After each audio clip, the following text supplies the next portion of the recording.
diving into the C++ programming language. So आपने पढ़ा तो है सब, लाइक लैंग्वेज क्या होते हैं, कितने टाइप के लैंग्वेज आते हैं, कौन कौन से लैंग्वेज होते हैं, ठीक है। बट यू डोंट नो कि कैसे वो लैंग्वेज वर्क करता है और कितने टाइप में डिवाइड है लैंग्वेज देन, ठीक है। और ये चीज़ें हमारी हम ऑफिस टाइम तक चले जाते हैं लेकिन फिर भी ये चीज़ें क्लियर नहीं हो पाती, ठीक है।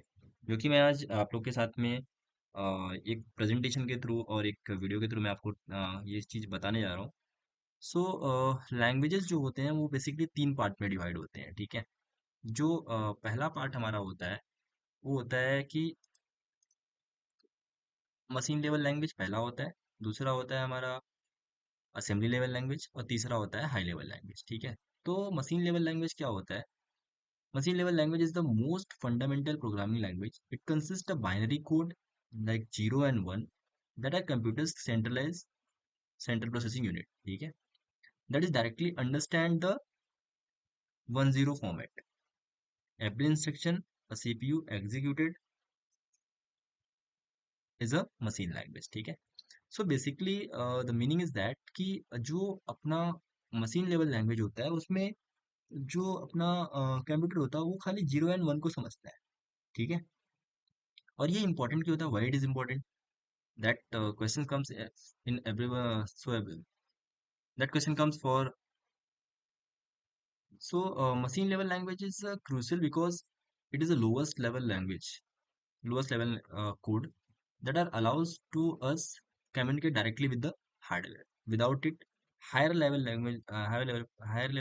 जो प्रोग्रामिंग लैंग्वेज होते हैं वो ये चीज नहीं कर सकते हैं, ठीक है। बट मशीन लेवल लैंग्वेज जो होता है वो डायरेक्टली क्या करता है अपना किससे जो मशीन होते हैं उससे डायरेक्टली कम्युनिकेट कर सकता है, जो अपने हार्डवेयर होते हैं उससे क्या होता है डायरेक्टली कम्युनिकेट कर सकता है। किसके फॉर्मेट में? जीरो एंड वन के फॉर्मेट में। For example, imagine you want to add two number. Imagine करो कि आप लोग दो नंबर को ऐड करना चाहते हो मशीन लेवल लैंग्वेज के अंदर, तो वो किस फॉर्मेट में होगा? बाइनरी के फॉर्मेट में होगा। वो बाइनरी फॉर्मेट क्या हो सकता है? 001, 0001, 0011, 0100। ये हुआ हमारा मशीन लेवल लैंग्वेज। इसका एडवांटेज होता है कि ये स्पीड में होते हैं, मतलब स्पीड में वर्क करते हैं, और इसका कंट्रोल जो होता है वो अच्छा होता है, ठीक है। डिसएडवांटेज होता है कि कॉम्प्लेक्सिटी होती है इसके अंदर और पोर्टेबिलिटी होती है। कंक्लूजन ये है कि machine level language is the backbone of all computing. It is a powerful but require a deep understanding of the hardware. So basically machine level language जो होता है अपना, वो हार्डवेयर के लिए ही यूज होता है मोस्ट ऑफ टाइम, ठीक है। एंड जो दूसरा चीज है वो अपना क्या है? Assembly level language. Assembly level language क्या होता है? It is the lowest programming language that provides a more human readability from machine level code. Unlike machine code which is just binary assembly language uses a mnemonic or a symbolic form, ठीक है। और ये important क्यों होता है? ये हमारा क्या होता है, mnemonic के फॉर्म में होता है, और ये क्या करता है, generally one two one interaction करता है, ठीक है। और इसमें अगर तुम्हें कुछ ऐड करना है, कुछ मल्टीप्लाई करना है, तो उसमें इसके जो कॉन्सेप्ट होते हैं वो क्या होते हैं, अलग होते हैं। मशीन लेवल लैंग्वेज में कैसा होता है कि 0 and 1 के फॉर्म में होता है, और जो हमारा असेंबली लैंग्वेज के फॉर्म असेंबली लैंग्वेज में होता है उसमें क्या होता है, उसमें हम लोग कुछ कोड लिखते हैं, लाइक मूव हो गया, ऐड हो गया, सबट्रैक्ट सब हो गया, ठीक है। ये क्या करता है, मूव क्या करता है, मूव लोड करता है नंबर को किस पे? AX। AX मतलब एक्सिलरी, ओके। सो ये सब चीजें हम आगे डीप में पढ़ेंगे इसका असेंबली लेवल लैंग्वेज को। बट फिलहाल अभी मैं जस्ट एक ओवरव्यू दे रहा हूँ आप लोग को कि असेंबली लेवल लैंग्वेज होता क्या है और ये इंपॉर्टेंट क्यों होता है। Assembly level language serve a bridge between the raw binary code and high level language. ये क्या होता है, एक ब्रिज होता है किसके बीच का? बाइनरी कोड का, बाइनरी कोड के बीच का और हाई लेवल लैंग्वेज के बीच का। मतलब जो ये अपना ये मशीन लेवल लैंग्वेज है ये, और ये जो अपना हाई लेवल लैंग्वेज है, इसके बीच का जो फॉर्म है वो क्या है, हमारा असेंबली लेवल लैंग्वेज, ठीक है। इसका एडवांटेज होता है ये रीडेबिलिटी एंड कंट्रोल में अच्छा होता है, और डिसएडवांटेज होता है कि भाई कॉम्प्लेक्सिटी एंड पोर्टेबिलिटी। अब हम कंक्लूजन देखेंगे तो कंक्लूजन ऐसा है कि assembly level language is a valuable tool for programmer whose need detailed control over a hardware while maintaining some level readability. It is a crucial step in understanding how computer execute instruction. Okay. थोड़ा समझने में इसको problem आती है एक क्योंकि क्या होता है कि ये पूरा हार्डवेयर के ऊपर होता है। ठीक है, ये भी हमारा हार्डवेयर प्रोग्रामिंग लैंग्वेज है एक तरीके से, असेंबली लैंग्वेज। ठीक है। और मशीन लेवल लैंग्वेज तो अपना हार्डवेयर है, 0 एंड 1 के फॉर्म में होता है, जिससे क्या होता है इंटरेक्शन अच्छा होता है। एडवांटेज इसका भी अच्छा है, इसका भी अच्छा है, बट अभी ये मोस्ट ऑफ टाइम पे यूज बहुत कम हो रहा है। ठीक है। इन 90s इसका यूज ज़्यादा था, बट अभी हम जिस लैंग्वेज को जानते हैं वो हमारा हाई लेवल लैंग्वेज है। सो हाई लेवल लैंग्वेज क्या है अब? तो हाई लेवल लैंग्वेज जो है क्या, वो है प्रोग्रामिंग लैंग्वेज को हम लोग हाई लेवल लैंग्वेज बोलते हैं, जिसको कि क्या होता जो कि डिजाइन हुआ है हमें सीखने के लिए, हमें रीड करने के लिए, हमें राइट करने के लिए। अनलाइकली अगर कोई भी कोड लिखा गया है 0 एंड 1 के फॉर्म में, तो हम नहीं समझ पाएंगे कि वो क्या लिखा गया, बट अगर वही कोड हाई लेवल लैंग्वेज पे लिखा गया है तो हम लोग इजीली अंडरस्टैंड कर जाएंगे, क्योंकि उसमें क्या होता है इंग्लिश वर्ड यूज करके हम लोग क्या करते हैं, हाई लेवल लैंग्वेज को यूज करते हैं। ठीक है। So, high level language is a any programming language that enable development of program in much simpler programming context and is generally independent of the computer's hardware architecture. ठीक है. High level language has a higher level of abstraction from the computer and focuses more on the programming logic rather than the underlying hardware components such as the memory addressing and the register utilization. Okay. So high level language क्या होता है basically, जिसमें क्या होता है commands जो होते हैं, इसका जो होता है वो क्या होता है क्लोजर टू होता है ह्यूमन के। मतलब ह्यूमन के होते हैं, मतलब जो हम लोग हैं, हम लोग क्या करते हैं कि इस हाई लेवल लैंग्वेज को बेसिकली इजीली अंडरस्टैंड कर जाते हैं कि हाँ क्या चीज़ें क्या हो रही हैं। और ये क्या होता है इंग्लिश के फॉर्म में होता है बेसिकली। ठीक है। और ये इंपॉर्टेंट क्यों होता है, why high level language is important for us? So high level language abstract away the complex detail of the computer's hardware. They allow programmers to write a code that is more understandable and maintainable, which is crucial for developing the complex application efficiently. For example, अगर तुम कुछ कोई भी दो number को add करोगे high level language पे, तो वो कुछ ऐसे होंगे कि नंबर 1 ले लो, नंबर 2 ले लो, उन दोनों को क्या करो, एक फंक्शन बना लो सम का, और उन दोनों को ऐड कर दो और लास्ट में प्रिंट कर दो, वो चीज़ें क्या हो जाएंगी, हमारी प्रिंट हो जाएंगी। बट अगर वही चीज़ हमें 0 एंड 1 के फॉर्म में करना हुआ, या फिर वो चीज़ अगर हमें असेंबली लैंग्वेज के फॉर्म में करना हुआ, तो हमें वो चीज़ क्या होंगी, बहुत भारी पड़ जाएंगी करने के लिए। हम लोग मतलब कर नहीं पाएंगे, अब के जो लोग हैं वो नहीं कर पाएंगे बेसिकली, क्योंकि हमें हाई लेवल लैंग्वेज की आदत पड़ गई है। ठीक है।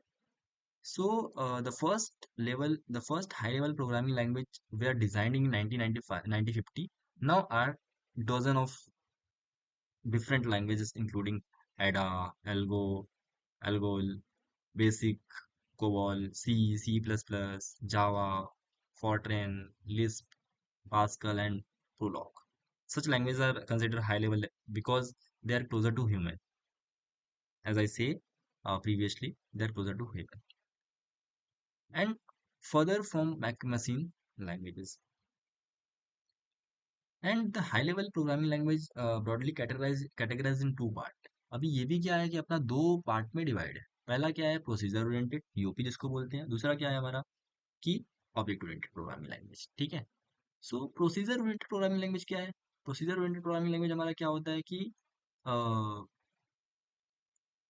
It is focuses on routine, like इसमें क्या होता है, इसमें फंक्शंस और मेथड्स होते हैं। ठीक है। इसमें बहुत ज्यादा चीजें नहीं होती, इसमें फंक्शंस और मेथड ज्यादा होते हैं, जिनका यूज करके हम क्या करते हैं, प्रोसीजर ओरिएंटेड प्रोग्रामिंग को लिखते हैं। ठीक है। इसमें कुछ की कॉन्सेप्ट भी होते हैं, लाइक फंक्शंस, मॉड्यूलरिटी, एंड इसमें इसका जो अप्रोच फॉलो होता है वो क्या होता है, टॉप डाउन अप्रोच फॉलो होता है इसके। ठीक है। इसमें टॉप टू डाउन जाते हैं हम। ठीक है। अब इसमें फंक्शंस हो जाता है, मॉड्यूलरिटी हो जाती है, टॉप डाउन अप्रोच इसमें फॉलो होता है। ठीक है। तो फंक्शंस क्या होते हैं? तो the primary building block of in blocking POP is a function. जो पहला ब्लॉक हमारा बनता है वही हमारा पीओपी के अंदर जो पहला ब्लॉक बनता है वो हमारा क्या होता है, फंक्शन होता है। Function are block of code design to perform a specific task. तो ये जो फंक्शन होता है वो क्या होता है, हमारा ब्लॉक ऑफ कोड होता है। जैसे कि यहाँ पे देखो मैंने लिखा है मेन प्रोग्राम, मेन प्रोग्राम के 3 फंक्शंस हैं। तो ये क्या है, ब्लॉक ऑफ मेन प्रोग्राम्स, मतलब ये जो है हमारा, ये है हमारा मेन प्रोग्राम। इसके 3 पार्ट है, program function 1, function 2 and function 3। ये तीनों क्या है, कैटेगराइज है किसके, मेन प्रोग्राम के। तो ये तीनों को मिला के हम क्या करेंगे, मेन प्रोग्राम लिखेंगे। ओके। जैसे कि अभी समझो कि हमें कोई एरिया का कॉन्सेप्ट निकालना हो कि कैलकुलेट करना हो एरिया को, तो कैसे करेंगे हम लोग? पहले हम लोग क्या करेंगे कि हम लोग कल एक फंक्शन बनाएंगे, मेन प्रोग्राम। पहले हमारा मेन प्रोग्राम जो होगा हमारा एक फंक्शन बनेगा। उसके बाद क्या करेंगे, उसको कैटेगराइज करेंगे तीन फॉर्म में। इंट मेन करके हम लोग कैटेगराइज करेंगे, उसका लेंथ कैटेगराइज करेंगे, उसका विड्थ कैटेगराइज करेंगे, फिर क्या करेंगे उसका एरिया कैटेगराइज करेंगे, एंड देन उसको क्या करेंगे हम लोग प्रिंट करेंगे। ठीक है। और ये इसका एडवांटेज क्या होता है? इसका एडवांटेज ये है कि ये सिंप्लिसिटी होता है, हाई लेवल लैंग्वेज, रीयूजेबिलिटी में काम आता है अपना, प्रोसीजर ओरिएंटेड, सॉरी। ठीक है, प्रोसीजर ओरिएंटेड क्या होता है हमारा? रीयूजेबिलिटी, सॉरी, इसमें रीयूजेबिलिटी नहीं होती है। ये रीयूजेबिलिटी इसमें नहीं होती है। Reusability functions are different part of the programs, and इसमें स्केलेबिलिटी होती है और डेटा हाइडिंग हैंडलिंग का प्रोसेस में होता है। ठीक है। अब जो नेक्स्ट आता है वो होता है हमारा object oriented programming language. Object oriented programming language क्या होता है कि आपने पीछे देखा ऑब्जेक्ट ओरिएंटेड प्रोग्रामिंग लैंग्वेज, एक मिनट, ये रहा अपना, जिसमें देखने में क्या होता है, the disadvantage of procedure oriented programming, इसने बताया कि ग्लोबल डेटा को एक्सेस करता है, it doesn't model a real world problem very well, not data hiding. इसमें डेटा हाइडिंग भी नहीं होता है, इसमें मॉडल रियल वर्ल्ड प्रॉब्लम को सॉल्व भी नहीं कर सकता, और इसमें ग्लोबल डेटा एक्सेस होता है, मतलब कोई भी इसको एक्सेस कर सकता है इस डेटा को। ठीक है, anyone can access this kind of functions and datas. Okay. अब नेक्स्ट जो होता है हमारा है वो है ऑब्जेक्ट ओरिएंटेड प्रोग्रामिंग लैंग्वेज, जो कि आप अभी अपनी डेली लाइफ में पढ़ते रहोगे, या फिर अपने कॉलेजेस में होगी तो वहाँ पे पढ़ते रहोगे, आप कहीं पे भी अपने इसके बारे में तो सुना ही होगा, आई थिंक। अब तो ये कॉमन हो गया है लोगों के लिए। ठीक है, तो बट ऑब्जेक्ट ओरिएंटेड डिजाइन करने का क्या रोल रहा होगा, क्यों ऑब्जेक्ट ओरिएंटेड डिजाइन किया गया जब प्रोसीजर हमारे पास था ऑलरेडी? ठीक है, तो मैंने अभी बताया इसमें कि ये क्या करता है, ग्लोबल डेटा एक्सेस है।